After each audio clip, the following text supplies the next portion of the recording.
पिछले 48 घंटों में रूस और यूक्रेन की सीमा पर तनाव बेहद बढ़ गया है। दुनिया इस समय इन गतिविधियों को देखकर खासा चिंतित है। 3 घटनाओं की हम बात करेंगे। एक, गैस पाइपलाइन में विस्फोट। दूसरा, रूस की एक गाड़ी एक विवादित इलाके में उसमें विस्फोट हुआ। और तीसरा, कुछ गोलीबारी में यूक्रेन के सैनिक घायल हुए हैं।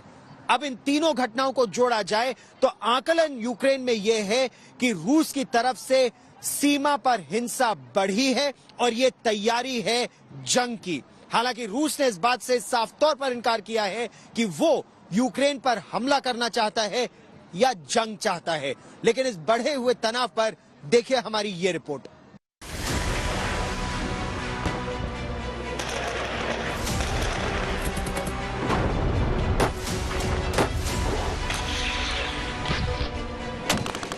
रूस ने आखिर वो कर ही दिया जिसका खुलासा अमेरिका और ब्रिटेन ने किया था। रूस के इरादे साफ हैं, वो युद्ध करके ही मानेगा और इसका ट्रेलर यूक्रेन में दिखने लगा है।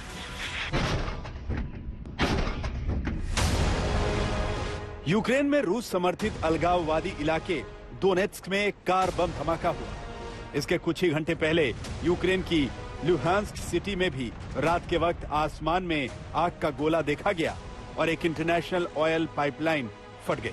ये पाइपलाइन रूस से ईस्टर्न और सेंट्रल यूरोप में ऑयल पाइपलाइन का बड़ा जरिया है। गुरुवार को ही लुहांस्का इलाके में यूक्रेन की जमीन पर बच्चों के एक स्कूल पर मोर्टार अटैक हुआ जिसमें 3 टीचर घायल हो गए।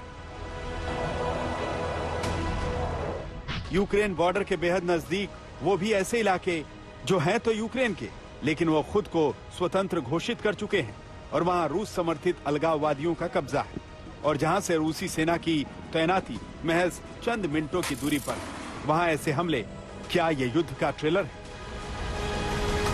कई विदेशी दूतावासों ने कीव में अपने राजदूतों की और राजनयिकों की संख्या या तो कम कर दी है या दूतावास बंद कर दिए हैं।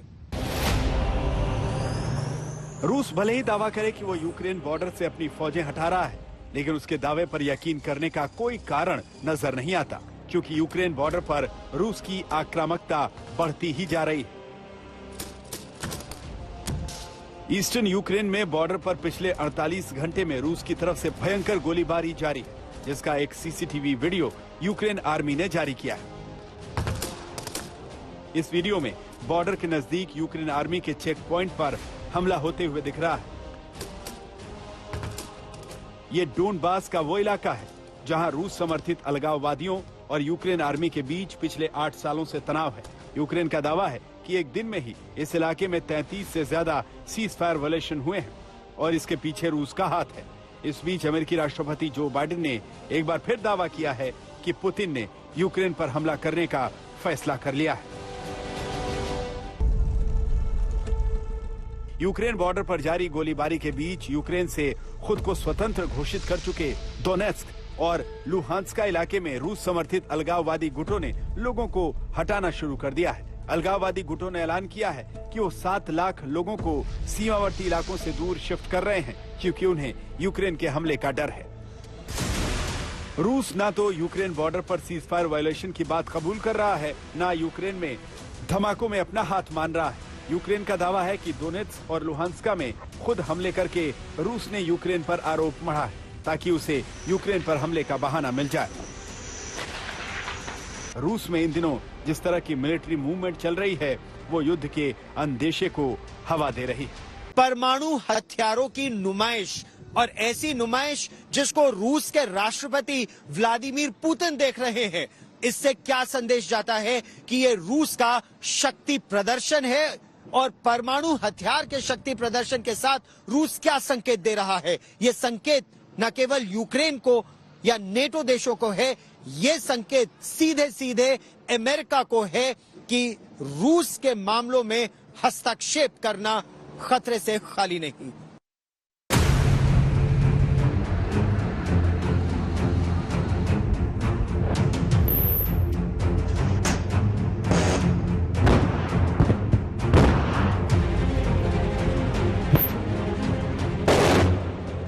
रूस के वॉरशिप ने काला सागर की एक खास टारगेट को निशाना बनाया। निशाना भी एकदम सटीक। एक नहीं, कई हमले किए। काला सागर पर रूस का ये युद्धाभ्यास कहीं निश्चित लगने वाले युद्ध की फाइनल तैयारी तो नहीं। ये डर दुनिया की महाशक्ति को भी है। Throughout these tense moments, the Ukrainian forces have shown great judgment and, I might add, restraint. They refused to allow the Russians to bait them into war. But the fact remains, Russian troops currently have Ukraine surrounded from Belarus along the Russian border and with Ukraine to the Black Sea in the south and all of its border. You know, look, we have reason to believe the Russian forces are planning to and intend to attack Ukraine in the coming week. In the coming days. We believe that they will target Ukraine's capital, Kyiv, a city of 2.8 million innocent people. America को पूरा यकीन है कि रूस Ukraine पर हमले की तैयारी पूरी कर चुका है और इस तरह की ड्रिल से वो दुनिया को अपनी ताकत दिखाना चाहता है।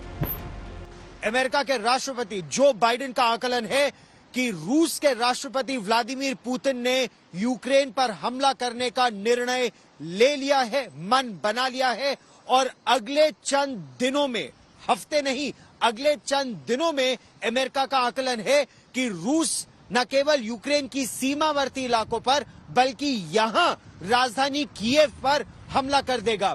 इस समय तनाव यूक्रेन में बढ़ा हुआ है।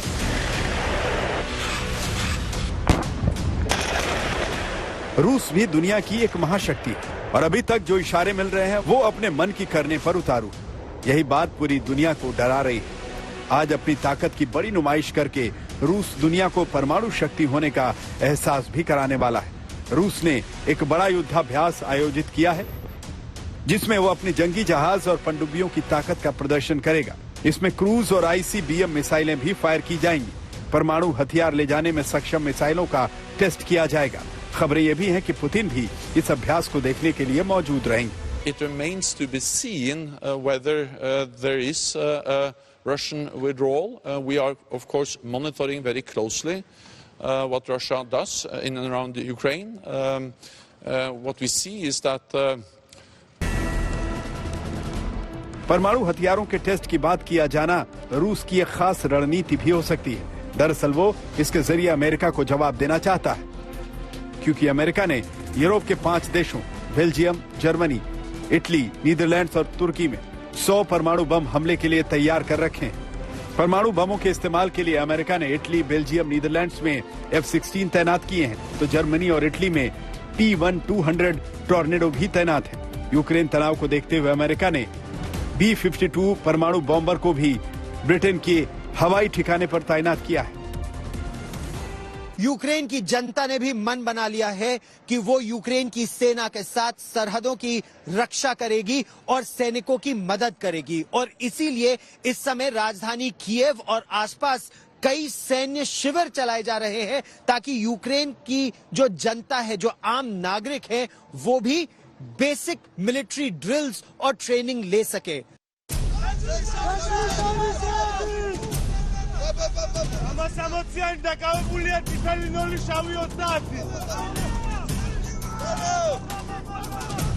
रूस के हमले की आशंका के बीच यूक्रेन के लाखों लोग अपनी भूमिका बदलने के लिए तैयार हो रहे हैं।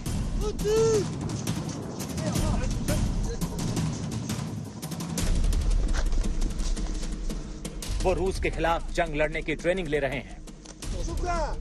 इन्हीं में से एक है ताशा, 22 साल की यूक्रेनी स्कूल टीचर जो अपने देश की सुरक्षा करने के लिए हथियार चलाना सीख रही हैं।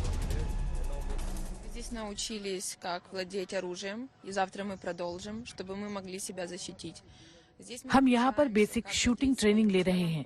युद्ध के मैदान में किस तरह से मूव किया जाता है और अगर फायरिंग एरिया में फंस जाए तो उस परिस्थिति में खुद को कैसे बचाना है, दूसरों की मदद कैसे करनी है।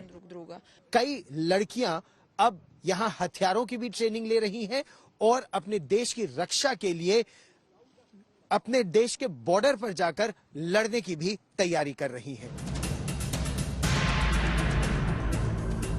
ताशा जैसे 3000 से ज्यादा यूक्रेनी नागरिक राजधानी कीव के इस ट्रेनिंग कैंप में मौजूद हैं। वो हथियारों और गोला बारूद के बारे में जानकारी ले रहे हैं, जिनसे हमला होने की स्थिति में वो रूसी सेना का मुकाबला कर सके। यूक्रेन सरकार नागरिकों को ट्रेनिंग के लिए AK-47 जैसे हथियार उपलब्ध करवा रही है। हमारे साथ यहाँ पर साई है। साई तमिलनाडु के रहने वाले हैं, यानी भारत के रहने वाले हैं, और उनके हाथ में यहाँ हथियार है। साई, आप यूक्रेन कब आए और यहाँ क्या पढ़ रहे थे? I came here 4 years ago and I'm studying aerospace.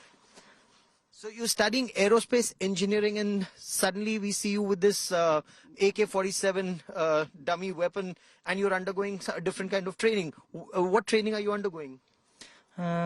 Basic combat stuff, basic survival and medic things. And it's a very interesting, अगर आप यहाँ देखें कि एरोस्पेस इंजीनियर बनने की पढ़ाई कर रहे हैं साई, लेकिन उन्होंने एक वर्दी डाल रखी है, इसमें यूक्रेन का भी झंडा है और जॉर्जिया का भी झंडा है, और ट्रेनिंग ये कर रहे हैं कि ये जॉर्जिया जिस तरह अपनी सुरक्षा नहीं कर पाया था, यूक्रेन की सुरक्षा के लिए यूक्रेन और रूस की सीमा पर जाएंगे।